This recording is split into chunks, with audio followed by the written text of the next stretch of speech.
Hai guys, Assalamualaikum warahmatullahi wabarakatuh semua. Hai, kembali dalam segmen Sembang-Sembang Seram bersama Mak Chu Blog. Okey guys, sebelum korang meneruskan rancangan aku ni, jangan lupa subscribe, like, share, komen. Tak lupa picit lonceng tepi tu, kalau aku upload video baru korang tak ketinggalan. Okey guys. Pada malam ni aku akan cerita episod yang ke-10 episod yang ke-10. Aku akan cerita daripada pengalaman aku jugalah malam ni. Tajuknya Perkemahan yang Menyeramkan. Okey, bismillahirrahmanirrahim. Okey. Perkemahan tu kita orang pergi 3 orang. Aku, Kak Ana dengan Kak Su. Okey, kita orang sampai je dekat tempat perkemahan ni pukul 6 petang. So dekat situ ada jugalah, biasalah, kapal-kapal merenda kat situ kan. Biasalah, tempat tu masuknya pun macam orang kata tersulit lah. Macam masuk dalam tu pun dah macam tempat hutan-hutan gitu. So dia ni macam, dia ni dekat kalau korang tahu dekat dekat Kongkong, dekat area Kongkong gitu, dekat Johor lah. So tempat dia ni nak masuk tu sebab kadang-kadang orang kaki pancing lah. Diorang nak pergi ke laut sana, so diorang akan masuk ke situ lah. So tempat dia ni pula, dia ni macam terbagi 2 tau laut dia. Macam laut A, laut B. So yang tengah-tengah ni kita orang buat pot, kita orang dirikan kemah lah. So pukul 6 tu, dalam lebih kurang 6 suku. So akak aku yang 2 orang tu, diorang sibuk buat kemah, dirikan kemah.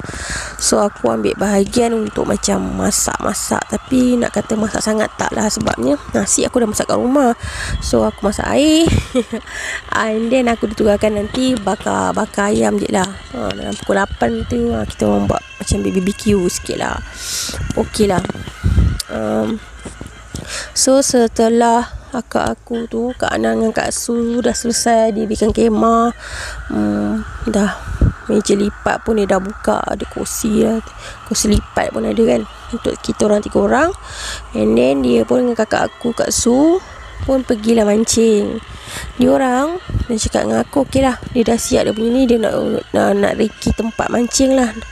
So dia orang bawa lah je pancing dia orang sekali kan. And then memang dia orang pergi tu dekat orang kata yang aku cakap A dengan B kan. So dia orang pergi ke bahagian A. Aku memang nampak dua orang ni pergi bahagian A. So kalau dia pergi bahagian B, memang aku boleh nampak lah, sebab A dengan B, sebab aku tengah-tengah ni kan. So pembagian kan, kita orang dirikan tenda tu kat tengah-tengah. So boleh nampak lah kan. Okay, and then diorang pergi. Okey lah, aku dah masak air, dah buat air, aku letak kat atas meja tu. So aku pun tengok lah handphone aku tengok cerita lah. Masa tu dalam pukul 6.30, dekat 6.40 gitulah. Aku tengok yang pasangan kapal-kapal. Wah, seronok lah kan, tak ada orang ganggu diorang. Adalah dalam 5-6 orang macam tu lah kan, pasangan kapal. Hantar dia lah kan.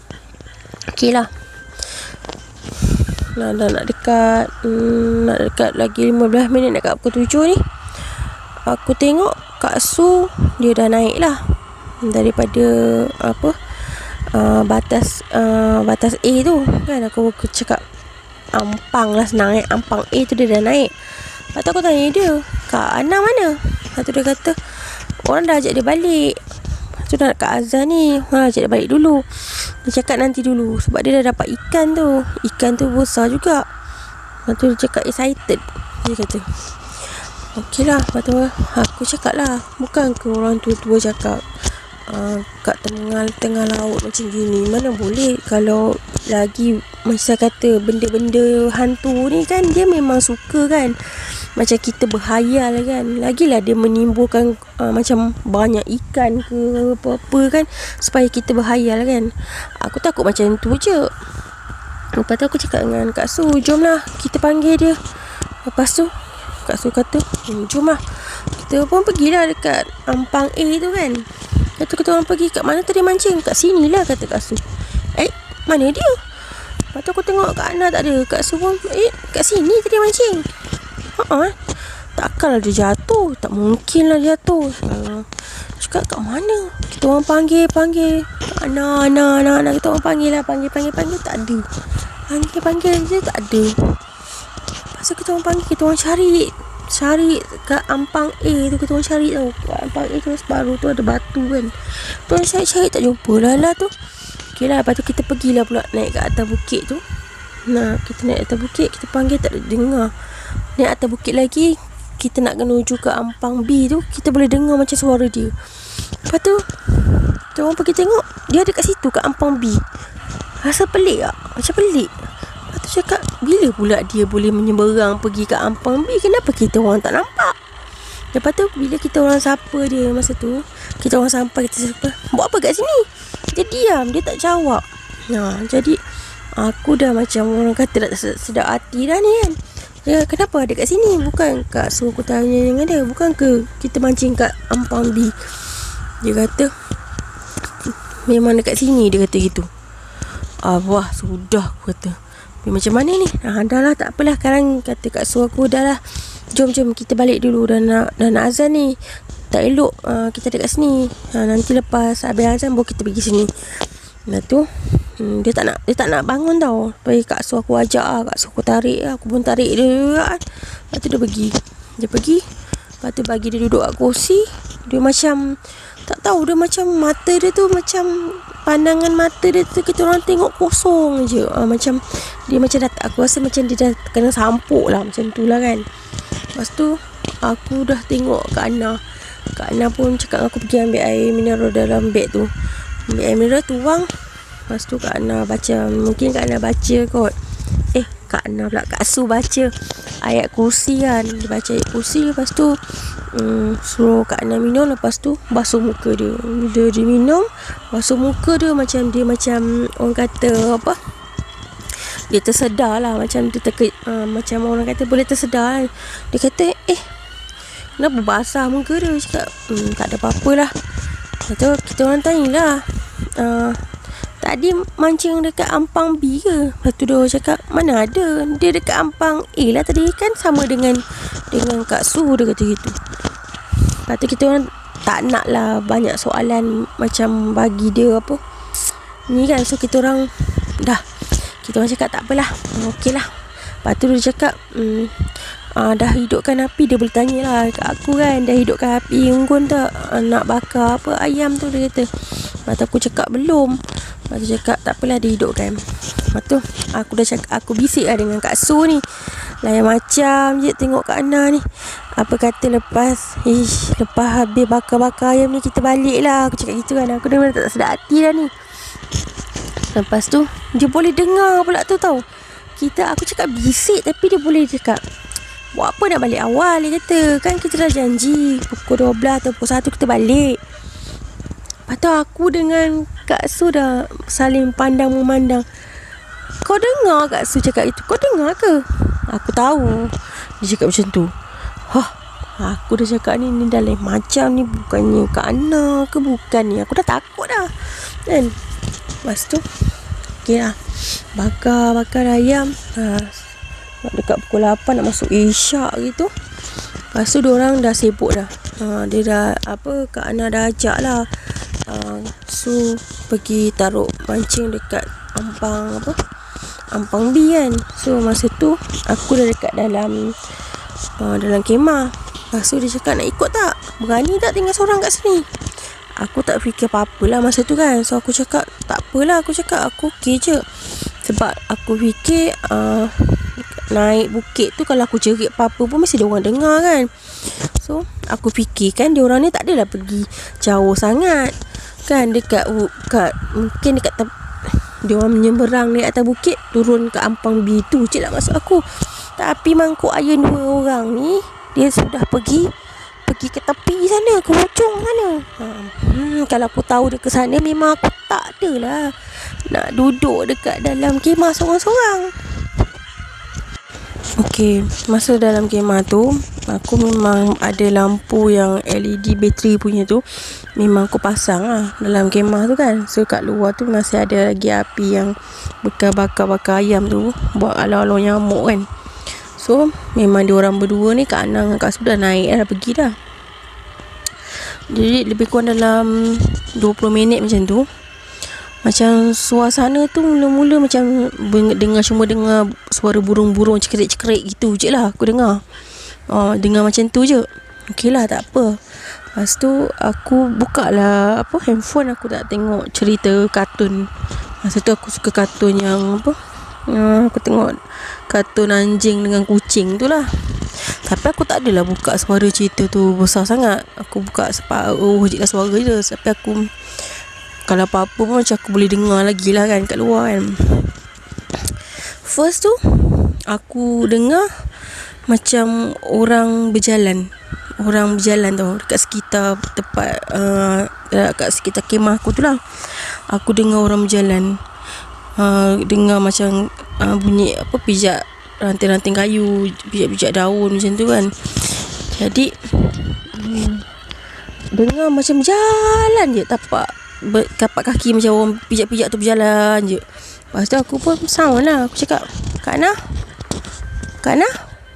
Kak Su, Kak Ana, Kak Su, macam tu lah aku.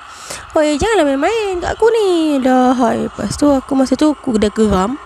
Aku fikirkan dia orang berdua ni nak ngenakan aku kan. So aku pun buka lah zip pintu tenda tu. Aku buka, lepas aku suluh pakai lampu bicik tu. Masa aku suluh tu, memang ada terangan kayu bakar tu kan, api dia masih menyala lah. Aku suluh yang bahagian tepi-tepi tu, tengok tak ada orang. Aku panggil Kak Ana, Kak Su, tak ada orang. Lepas tu tiba-tiba je macam ada macam angin tu, macam dia lalu-selalu tu arah ke depan muka aku, macam tu. Sejuk sangat, mengalir. Terasa macam aku punya rambut kat depan ni macam boleh terangkat lah. Sejuk sangat. Lepas tu serta-merta tu bulu roma aku naik. Jadi aku pun rasa macam dah takut lah, macam masa seram sejuk itu. Aku masuk dalam kemah, aku tutup balik pintu zip tu kan, tutup balik. Lepas tu aku try telefon diorang ni. Aku telefon Kak Ana. Kak Ana tak angkat. Lepas tu aku telefon Kak Su. Telefon Kak Su pula dalam bed dalam kemah sebelah, dalam bed dalam kemah lah kan, bunyi. Lepas tu aku cakap lah. Lepas tu aku try telefon Kak Ana lagi, pun tak bunyi. Okey lah. Lepas tu tiba-tiba aku nampak macam bayang macam besar gitu.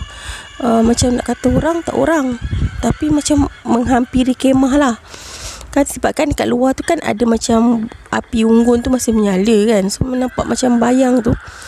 Lepas tu kau tahu, kemah aku tu macam ada orang goyang-goyang kan. Kau tahu tak perasaan macam mana ketika kau duduk dalam kemah tu, lepas tu kemah kau macam orang goyang-goyang kan tu? Apa perasaan kau? Jantung aku ni kalau boleh tercabut dah tahu. Aku punyalah jerit sekuat-kuat ni. Aku menangis, tolong jangan. Aku nangis, aku cakap tolong jangan ganggu aku. Kak Ana jangan, Kak Su jangan. Aku pekik-pekik sekuat-kuat tidak ni, tapi diorang tu tak dengar. Lepas tu aku dah tak boleh tahan tu. Aku macam nekat lah, tekad hati tu kan. Tapi perasaan tu takut, tapi nekat hati tu aku keluar, buka zip pintu tu. Aku keluar, aku suluh, aku tengok apa. Lepas tu aku cakap, kau jangan ganggu aku boleh tak? Aku cakap, aku tak kacau kau kan. Aku cakap gitu, kau janganlah kacau aku gitu. Lepas tu sekali aku pun dengan orang kata mengumpul sekuat tenaga nak naik atas bukit tu, nak panggil akak aku berdua ni. Aku panggil lagi bawah ni, diorang tak dengar, tak ada respon pun. Lepas tu aku, orang kata beranikan diri, aku naik juga. Masa aku dah lah, aku kena sakat, kena kacau dekat dalam kemah. Masa aku nak naik bukit tu pula, aku tergelincir kau. Tiba-tiba jalan tu naik bukit tu tak adalah orang kata tanah dia licin ke apa. Aku boleh tergelincir kaki aku. Sakitnya ya Allah, macam seliuh lah juga kan. Lepas tu seolah-olah macam aku rasa macam ada aku terlanggar sesuatu benda, tapi tak ada kat situ, tak ada kayu, tak ada apa. Lepas tu aku dengan kaki aku yang sakit tu, aku nak naik balik kat bukit tu, nahan sakit nangis tu. Lepas tu aku pun try bangun, aku naik juga. Aku baca ayat kursi dalam hati aku, aku naik, aku cari, aku suluh. Sampai dekat Ampambi tu aku suluh kan. Aku target memang diorang dekat bahagian bawah tu je kan, tak jauh daripada situ lah. Rupa aku suluh, aku panggil-panggil, tak ada orang kat situ, clear. Lepas tu aku dah nangis, aku jerit kan, Kak Su, aku dah jerit macam tu. Lepas tu aku try jalan dengan kaki aku sakit tu, jalan sikit ke depan, aku jerit kat Kak Su. Rupanya diorang dengan lampu torchlight diorang buat aku nampak torchlight kat hujung. Betul lah sangkaan aku, diorang tu pergi hujung. Memang betul diorang kat hujung sana. Kalau aku tahu diorang pergi sana, kalau terjadi yang benda macam ni, aku tak, lebih baik aku ikut diorang lah. Aku tak duduk dalam kemah. Lepas tu aku nangis, aku cakap balik, aku jerit macam gitu kan. Aku cakap balik, aku kata gitu. Lepas tu diorang pun macam sahut lah. Diorang pun teruslah balik. Lepas tu diorang balik, diorang ni kenapa? Lepas tu aku cakap aku nak balik sekarang juga. Aku tak nak duduk, aku tak nak sampai tengah malam kat sini. Aku nak balik sekarang juga. Lepas tu kenapa? Cuba let apa pasal? Jadi aku ceritalah ada gangguan dekat dalam kemah tadi, gini-gini. Lepas tu aku tanya, korang ke yang kacau aku? Lepas tu diorang cakap, mana ada, tak tentu yang kau nampak kan, kita ke mana? Itu. Lepas tu aku cakap, dah. Lepas tu dia cakap, dah, jom kita balik ke kemah, dia kata gitu. Itu kaki aku sakit. Aku cakap aku jatuh tadi, tiba-tiba je nak naik bukit tu, aku macam terlanggar sesuatu, kata itu kan. Tapi tak ada apa je itu. Lepas tu Alang pun cakap, Kak Esok cakap lah, kalau macam gini aku pun rasa macam feelingnya macam tak berapa sedap, dia kata. Lepas tu Kak Ana memang kalau boleh, dia kata apa, tak payahlah, alah kita balik esok pagi je, dia kata gitu. Aku dengar dia kata gitu, aku dah macam, memang aku dah cakap tak ada kira, aku nak balik juga. Aku kata aku tak nak balik, aku tak nak duduk sini. Kalau orang pergi mana aku tetap nak ikut. Aku tak nak lagi dah sorang-sorang kat bawah ni, aku kata. Lepas tu dia orang bagi aku minum air apa semua, and then aku pula gatal dengan Kak Su aku. Kita orang gatal-gatal tangan. Kita orang ambil handphone. Lepas tu dekat sebelah tenda kita orang tu, sebelah tu ada satu pokok besar. Lepas tu dah lah, tadi kan aku lepas dah kena kacau, gatal pula macam nak balas dendam pula tu. Lepas tu cakap dengan Kak Su, jom kita rakam, kita cari entiti. Aku sakit hati, siapa yang sakit aku tadi? Cakap pula tu mulut celupa. Kau tu dah duduk kat dalam hutan, mulut celupa pula. Aduh hai. Lepas tu duduklah cari dekat. Lepas tu sekali tu aku dengan Kak Su tu duduk rakam dekat pokok besar tu lah. Dekat pokok besar tu kita orang rakam. Dalam kamera tu kita nampak macam bayangan sosok perempuan tau, duduk kat atas pokok tu. Kita nampak. Lepas tu nampak yang Kak Su ni pula, bila kita tak tengok kat kamera memang tak nampak, nampak gelap je. Tapi bila kita pakai kamera tu, memang kita rakam masa tu memang nampak. Tapi nak kata jelas sangat tak, tapi dia sama-sama lah, biasalah kan. Tapi kita memang ukiran dia tu, bentuk dia macam orang kata Pontianak lah kan. Lepas tu waktu yang pada masa yang kita orang tengah duduk rakam-rakam tu, aku dengan Kak Su aku boleh dengar orang menangis tau. Orang menangis macam tu, orang menangis macam tu. Kak Ana aku ni, kita orang cakap, Kak Su cakap, Ana, kau dengar tak ada orang nangis tu? Dia cakap mana ada, dia tak dengar apa-apa, dia dengar burung je. Tapi dia pelik, kenapa burung ni dia tak pernah dengar burung apa dah. Tapi kita orang tak dengar apa yang dia dengar, dan dia pula tak dengar apa yang kita dengar. Lepas tu aku cakap, bulu roma kita orang. Aku dengan Kak Su mana naik dah. Aku cakap aku dah nangis dah. Lepas tu Kak Su pula dia last tu, lepas aku tak ada rakam tu lagi sebab aku dah dengar suara perempuan tu nangis. Aku dah tak berani lah, aku tak takut. Aku cakap memang tempat ni memang kerah. Aku cakap tak boleh lah bawa main kan. Lepas tu dengan Kak Su pula, dia cakap dia nampak apa, ya daripada pokok tu macam putih tu terbang. Dia tu yang kita rakam tu lah. Aku dah dengar macam gitu, memang aku melalak lah. Aku jangan melalak lah. Aku cakap aku nak balik. Aku tak nak lagi dah. Lepas tu kita dengar suara, dengar suara anjing, macam dengungan anjing tu, macam anjing nampak sesuatu benda lah kan. So memang pada malam tu hanya kita bertiga kat hutan tu, mana ada orang.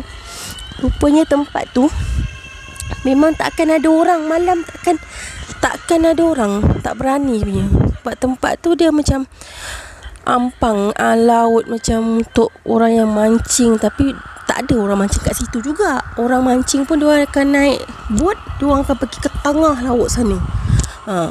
So tempat tu macam memang diorang kebanyakan macam dengar cerita tempat tu buang-buang saka-saka. Jadi memang banyak lah kot kan hantu tu kat situ, bukan nak pinak agaknya lah kan. So aku dah nangis, dah tak boleh tahan. Aku cakap aku nak balik juga. Lepas tu Kak Ana aku, dia tetap cakap tak payahlah. Dia kata dia nak dengar MJ12 lah, besok lah balik, dia kata gitu. Aku dengar gitu. Lepas tu Alang pun cakap jom lah, balik lah. Lagipun macam tak sedap hati je ni. Lepas tu nak tak nak, Kak Ana dah tengok aku nangis, dia terpaksa lah, pasrah je lah kan. Lebih kurang pukul 11 lebih lah. 11 lebih kita siap packing, kemas apa semua. Lepas tu kita balik. Kau bayangkan daripada hutan yang kita masuk tu, nak keluar kawasan perumahan kampung tu, makan masa 1 jam, babe. 1 jam tau. Lepas tu bila kita dah siap dah nak masukkan barang-barang kita kat dalam tu apa semua, lepas tu si Alang ni lah, dia tegur aku lah masa dalam perjalanan kereta jalan tu.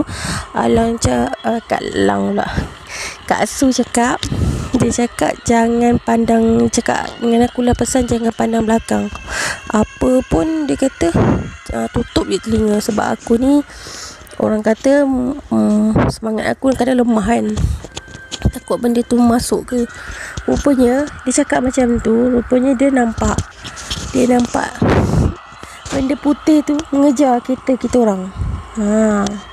Dia mengejar sampai last dekat masa nak keluar ke sempang macam hutan, dah habis hutan tu, baru dah tak nampak kelibat dia lagi. Okey, lepas tu dah sampai kat rumah ni. Rupanya si Kak Ana ni pun dia ceritalah.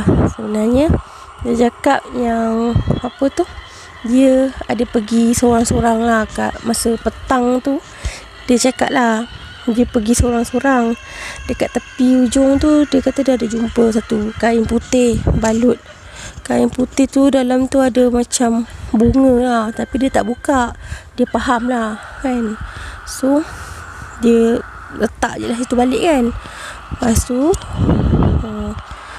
mungkin aku nak kata kesimpulan dia, biasalah tempat-tempat yang macam tu, mungkin kita orang ni dah salah pergi tempat kot. Tempat yang yelah orang tak biasa sampai malam, tak ada orang pun, hanya kita bertiga je. Memanglah hantu tu pun sukalah kot agaknya benda-benda tu. Wah, jadi santapan lah malam ni agaknya. Ya Allah, aku memang sampai sekarang ni teringat sangat kemah aku kena gegar, kena goyang-goyang tu. Memang aku ingat sangat. Lepas tu dengan bunyi ya Allah, Tuhan je lah yang tahu perasaan aku. Okey lah guys, itulah cerita kisah perkemahan yang menyeramkan. Okay guys, cukup sampai kat sini je. Kita berjumpa lagi next video. Okay bye. Assalamualaikum.